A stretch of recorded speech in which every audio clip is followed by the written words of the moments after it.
Alright guys, so now we're going to go over the needles or the cartridges that I use in particular.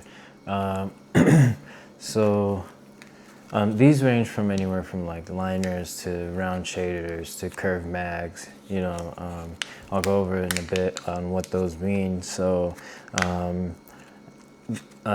I always tell people, it's almost like, these are the different tools. If someone asked me what they're for, you would kind of think of it as like the different paintbrushes that an artist might use. You got some, long thin ones, you got long flat ones. So anyways, so I got a 3-round liner right here. Let's open it up. Okay.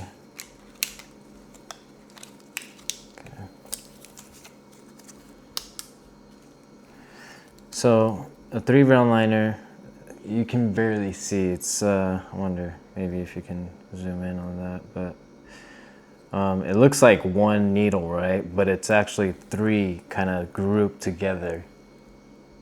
Yeah. So these are really thin. Okay. Now next we have the 7-round liner. So this is pretty much the same thing, but just more needles grouped together,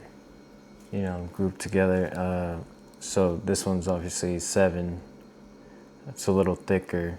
You can kind of see.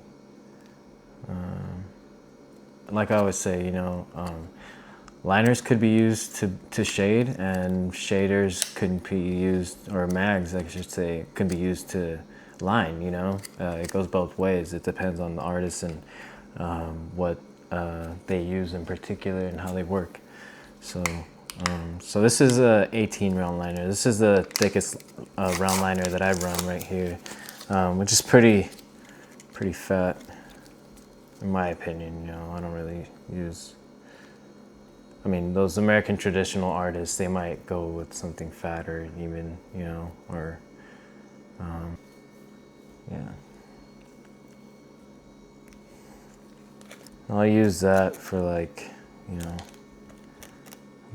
bold lines for lettering, or, see I'm doing like a last name on a back piece. I'll definitely use that. All right. Now again, this is a perfect example of using a shader as a liner. So this is a 18-round shader. So let's open this up right here. This one's really fat. So pretty much it's the same thing as the 18-round liner,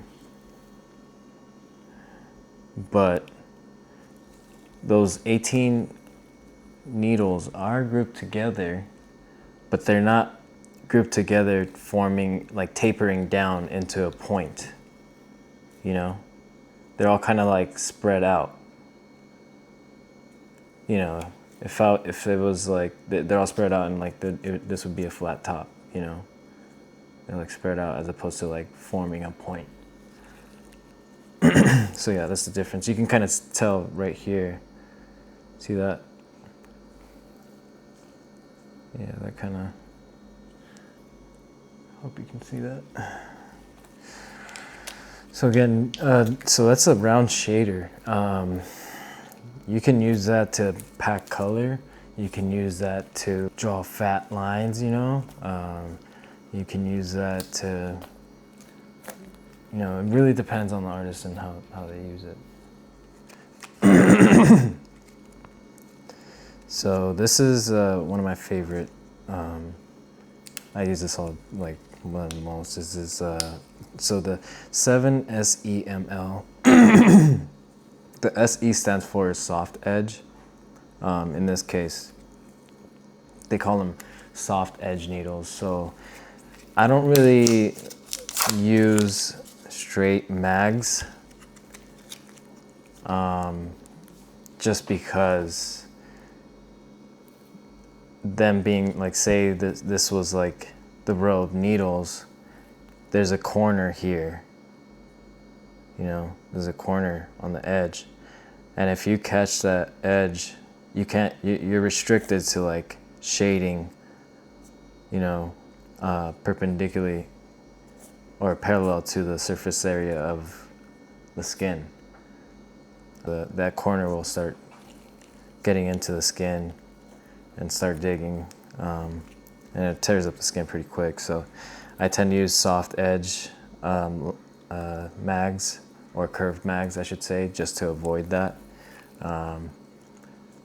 And they are softer. You get a softer shade, you know, you get a softer tone, in my opinion, you know, as opposed to those flat mags. Like, you know, and that's just the way I work. I'm sure there, you know, more than a billion ways you can use the flat mags, you know, and I just haven't used them in a while. That's just me, you know. A lot of people like to use flat mags to get in the tight corners and stuff like that, but I just go back in there with the liner once I'm done shading if I need to tighten things up. Okay, anyways, so this next one is a 13 curved mag. So let me show you guys again why they call this a curved mag. So you see so there's 13 needles here in total. So you got 7 on the bottom and then 6 laid on top, kind of like this, you know? Like that. So once, what they mean by curved mag, as opposed to flat mags, the ones that I don't use, so the tips of the needles has a curved edge, as opposed to a flat mag. It's like curved, so it has a soft edge. So I'm free to, you know, turn my machine at a certain angle and hit it without worrying about tearing up the skin on the bottom edge there. But so yeah, this is a 13 curved mag.